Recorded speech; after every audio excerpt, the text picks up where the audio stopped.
수행자라면 매일 저녁 때가 되면 하루 동안 자기가 한 일에 대해서 자세히 점검해보고 참회도 하고 반성도 해야 될 거라고 생각합니다.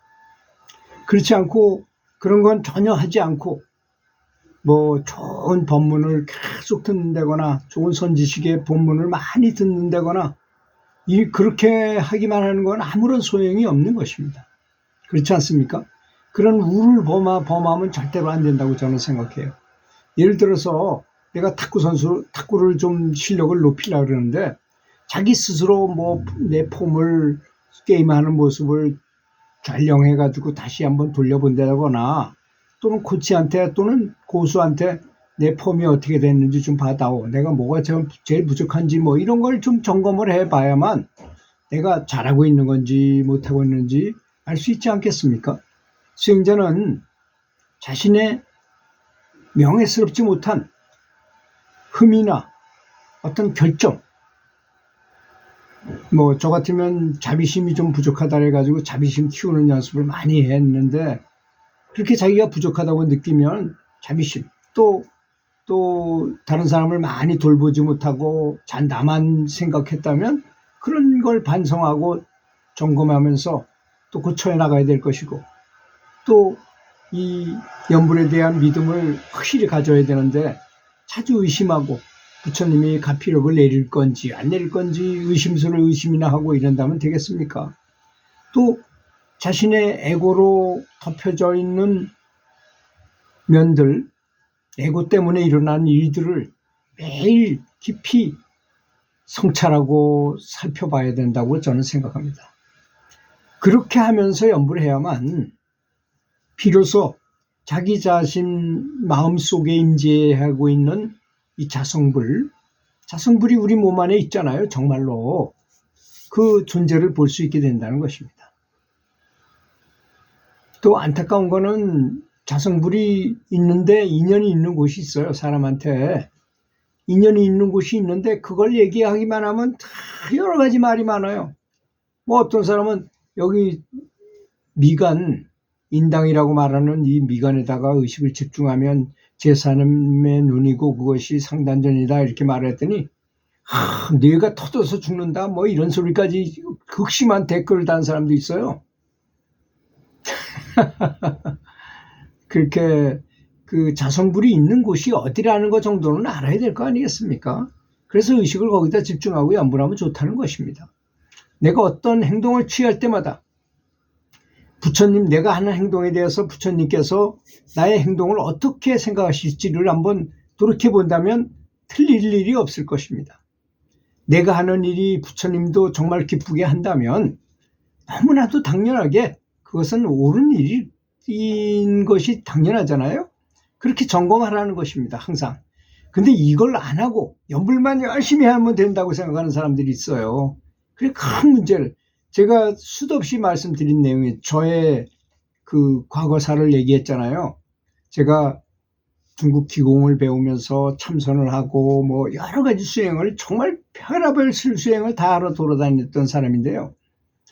그 영안을 열은 영능자를 만들어 가지고 옆에 두고서 내가 염불할 때 어떤 일이 벌어지냐 봤더니 여러 번 제가 얘기했잖아요.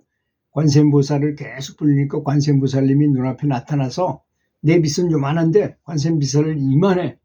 이 빛을 쫙 미간으로 비춰주시면 내 미간에 있는 이 빛이 상단전에 있는 빛이 커져서 거의 부처님처럼 된다는 것이야. 그게 바로 염불수행이에요. 이 세상에 이거보다 더 빠르고 정확한 수행법이 있을 수 있겠나요? 그런데 그래서 이제 이걸 많이 키웠어요. 빛을 키웠어요. 당연하잖아요. 관세음보살님 부르면 관세음보살님께서 오셔가지고 빛을 비춰주니까 내 빛이 굉장히 커지니까 그 항상 볼 수 있는 사람이 옆에 있다면 항상 보면 내가 얼마나 늘어났는지 알 거 아니겠습니까?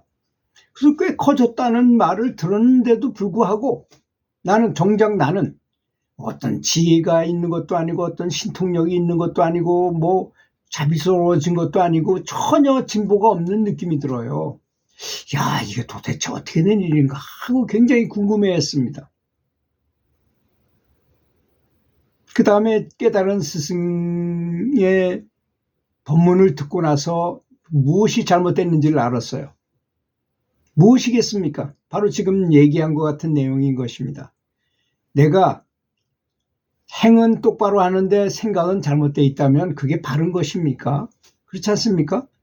행동은 누구 시키는 대로 해가지고 그 행동을 하지만 마음은 전혀 그렇지 못하면 그거 바른 행동이 아니잖아요. 그런 것입니다. 말하자면 신구의 삼업을 일치시켜야 된다는 것을 몰랐던 것입니다. 그래서 저는 항상 연불하시는 분들에게 연불만 해서는 안 되고 마음, 생각과 말과 행동, 신구의잖아요. 그걸 반드시 고쳐야 됩니다. 생각도 항상 자비로운 마음을 갖고 항상 감사하는 마음을 갖고 남이 잘 되게 하는 마음을 갖고 그리고 말도 부드럽고 온화하고 좋은 온유한 말로 칭찬을 하고 격려하고 좋은 말만 하도록 하고 행동은 부처님처럼 정말로 자비로운 행동을 해라. 그런 걸 가지고 우리가 다 말하잖아요. 언행일치라고. 언행일치가 어떤 사람이 실력은 좋은데 행동은 개판으로 하면 더 얄미워 보여요. 그 사람이. 그렇지 않습니까? 어떤 사람이 노래를 잘하는데 술 먹고 사고를 치고 막 음주가 아닌 것처럼 막 꾸며 다른 사람을 그러니까 사람들이 국민들 전체가 분개했었잖아요. 그런 일에 대해서. 언행일치가 안 되는 것이죠. 노래를 잘하는 사람은 노래 잘하는 것만큼 인품도 대단하고 말도 참 이렇게 해야만 이게 앞뒤가 맞아가지고 역시 그 사람이 대단한 좋은 가수야 이런 말을 들을 거 아니겠습니까? 그거 똑같은 일인 것입니다. 사람들이 나를 칭찬하고 참 대단한 사람이라고 말로 지켜 세운다면 그러면서 아부를 잘해요. 사람들은 그런 사람을 만나면 조금이라도 떡고물이 떨어질까 해가지고 굉장히 공손하게 와서 아주 온갖 아부를 다 하기도 하고 그렇습니다. 그럴 때 내 에고만 커지는 매우 위험한 상태라는 것입니다. 저는 이제 그런 수준은 아닌 것 같아요. 저는 그런 걸 많이 해봤어요. 제가 중국 기공을 배워가지고 부친의 중병을 치료하기 위해서 무지무지하게 많이 수련을 했거든요. 그랬더니 제가 공력이 높아져가지고 기공하는 사람들은 말할 필요도 없어요. 딱 나타나면 기가 막 저린저린하게 막 느껴지니까 저 사람이 고순이 아니니 딱 말할 필요 만나면 딱 알 수 있으니까 그래서 그 사람들이 저한테 굉장히 중간 사부 정도를 저를 이렇게 존경하고 하는 걸 많이 받아보고 그게 바로 교주의 지름길이구나 해가지고 그다음부터는 아예 그 사람들 앞에 가지도 않았어요. 그쪽 방향으로 가지도 않았어요. 그래서 이제 그런 걸 알죠. 저는 누가 그런다 해가지고 그렇게 마음이 흔들리거나 그러지 않습니다. 이제는. 그래서 어떤 잘못이 있다면 깊이 성찰해가지고 그걸 바로 잡아야 될 것입니다. 이게 오늘 바로 잡지 못하면 내일이나 그 다음날이라도 즉시 알아채는 즉시 바로 잡아야 되는 것입니다. 뒤로 미루면 미룰수록 어떻게 될까요? 이자가 몇 배로 늘어나요. 그래서 다음 생에 태어나면 더 많이 갚아야 되고 그 다음 생에 나오면 더 많이 이렇게 더욱더 심각해질 뿐인 것입니다. 오로지 바꾸는 것밖에 방법이 없어요. 다른 해결 방법은 없습니다. 가만히 두면 나쁜 습관이 정말로 강하게 뿌리를 내려버리게 되면 뿌리 뽑기가 어려워지는 법입니다. 처음에 술을 마시는 사람들 있잖아요. 한두 잔씩 그냥 마셨어요. 근데 조금 더 마셨어. 다른 사람보다. 그랬더니 알코올 중독이 돼버렸어. 그 다음에는 술을 안 먹으면 손이 떨리고 막 이렇게 누워있으면 막 천정에서 쥐가 막 돌아다니고 환청이 들리고 막 그래요. 전신에서 개미가 막 기어다니는 것 같이 괴로워요. 그래서 술 한 잔만 딱 먹으면 또 아주 편안해져요. 그게 알코올 중독인 것입니다. 이렇게 되면 정말 끊기가 어렵게 되어버리거든요. 그런 것처럼 사람의 마음도 똑같습니다. 다름이 없어요.